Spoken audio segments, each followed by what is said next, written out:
Major Reed, I charged, watching as the strawberry and cream-skinned woman with wavy, dark brown hair with blonde streaks on the screen of my terminal that Drew brought into my hospital room for me to work from, didn't raise her eyes from her Quan pad. I want maintenance done by the end of the week. She wrinkled her Anglican nose and remarked, my crew already has too many things to accomplish before the generals make the tour through here next month. And this is to be your top priority, I advised her, catching her eye as she raised her head to glare at me. Then I turned my eyes to the petite, dark-skinned woman sitting next to Reed with her hair in a bun at her nape. Her soft brown eyes met mine. Major Garcia, keep me informed about what you find out on our quarter robberies. She nodded. I moved my eyes to Zay and bid, Major Grayson, I need the report on the phenomenon that hit LVN a few hours ago as soon as you get it. He hit me with a small smile and agreed, you will have it by end of day. I met the chocolate-colored eyes of my first officer with her short, curly black hair and skin the color of a cappuccino. Lieutenant Colonel Scott, I want to go over the manifest at 1,400 hours. Mom, a young man with steel black hair appeared before me at the foot of the bed, we need to talk. I studied him for a moment. His warm ivory skin tone and hair color were definitely his dad's. His long, broad and pale green eyes, all mine, along with his oval face structure. One of his eyebrows slightly higher than the other like his dad. Meeting adjourned. Then I deactivated my terminal and scrutinized him. I have to be dreaming, right, if I'm seeing you? I took a deep breath, then uttered, I am sorry. I'm sorry I couldn't. He came to one side of the bed and sat. We embraced each other. You almost died trying to save me. I don't blame you. Dad doesn't blame you. Please stop blaming yourself. Nick, I pulled away from him. Just think of me and Ethan as your team on the other side.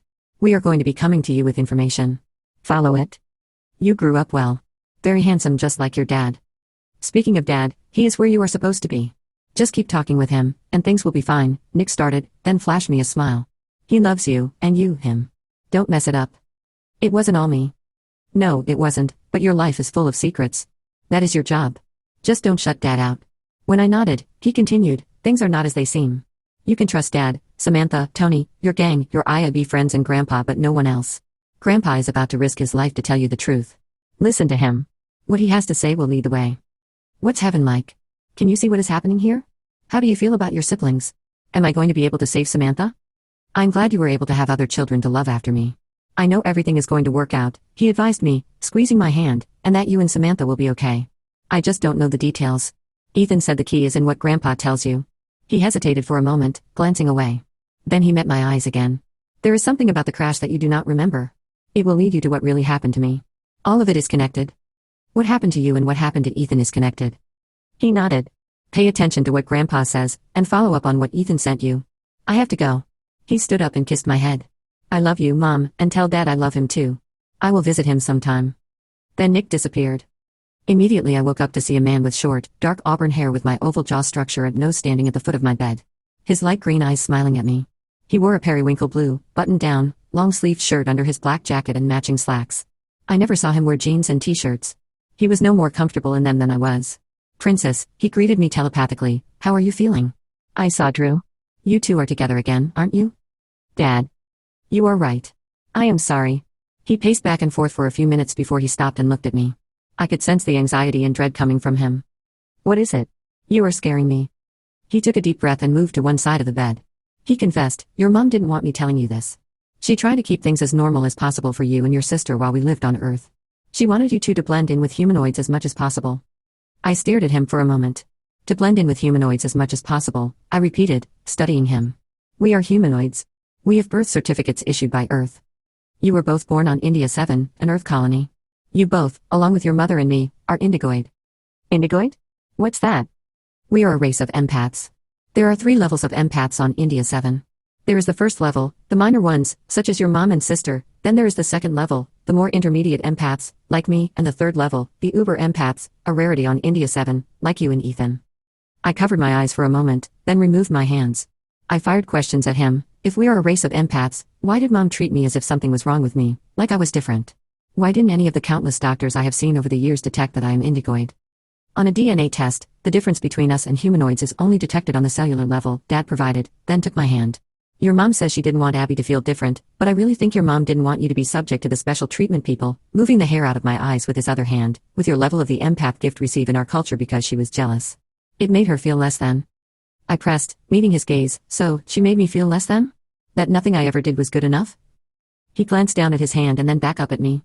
We are proud of you, or at least I am. You command the LVN, solve crimes in space, have respectful children. I shook my head. Mom's not proud of me. She never has been, and never will be. He opened his mouth to object. Why are you telling me this now? Then a thought struck me. A wave of fear washing over me. I am not here to take her from you, Dad persisted. He took a deep breath, watching me scrutinize him. Samantha. I am not here to take Samantha from you. I am here to protect her and ask you to join the cause. Just let me explain. I folded my arms across my chest and countered, what cause? India 7 is one of the colonies we serve. It is dying. We have our best scientists trying to determine how to reverse the damage, but everything we have tried so far has not worked. If you really wanted to take up a cause, convince the people of India 7 to move to another planet, and start over. They refuse to even consider it. The smart ones, like us, already made our homes on the other side of the wormhole, but there are those who believe that the wormhole is going to collapse in on itself. There is evidence of that, yes, but we are figuring out how to repair it. However, the likelihood of it doing so is at least 20 years away. 100 years ago, a prophetess, Miriam Sawyer, prophesied that India 7 would be dying as punishment for humanoids and indigoids marrying and having children. I wrinkled my brow and demanded, you cannot really believe that, can you? Everything she has said has come to pass, from the drying up of the water supply to the collapse of the banking system and then the downfall of the police. I shrugged my shoulders and motioned him to continue. What else did this prophetess predict? She said there would be 2 uber empaths born around the same time. They must create a pure indigoid child who would join the supervisors and help rule the indigoids when she turned 25. When this happens, India 7 will repair itself. The 2 uber empaths would be me, Ethan. We were born 2 months apart. When we refused to marry, you all did what? Devised a plan to create a child from my eggs and his sperm? That was the supervisor's idea because you and Ethan were too stubborn to see how good you were together. I removed my hand from his and steepled my fingers in a judicial manner. India 7 does not have 10 more years until Samantha is 25, and what happens if she refuses to join the supervisors? And Ethan? Was he killed to get to Samantha? She has to fulfill prophecy, or the people of India 7 are going to die. He shook his head. I don't know what happened to Ethan. I just know that she can stay here. We can keep her safe until then, but she has to join them at 25. I told you India 7 does not have 10 years. It will be fortunate if it lasts 2. The prophetess has promised that it will look bad before it gets worse. Basically, this cause of yours is to convince a child I didn't even know I had until a few days ago to rule a planet she knows nothing about in order to save it from certain destruction 10 years from now. A planet that does not have 10 years before it is destroyed? I see you do not believe yet, Dad responded, then handed me a Quan pad. Read this. It will tell you all you need to know. I will be on board visiting with your sister. Let me know if you have questions. He kissed my head, then stood and moved out the doors.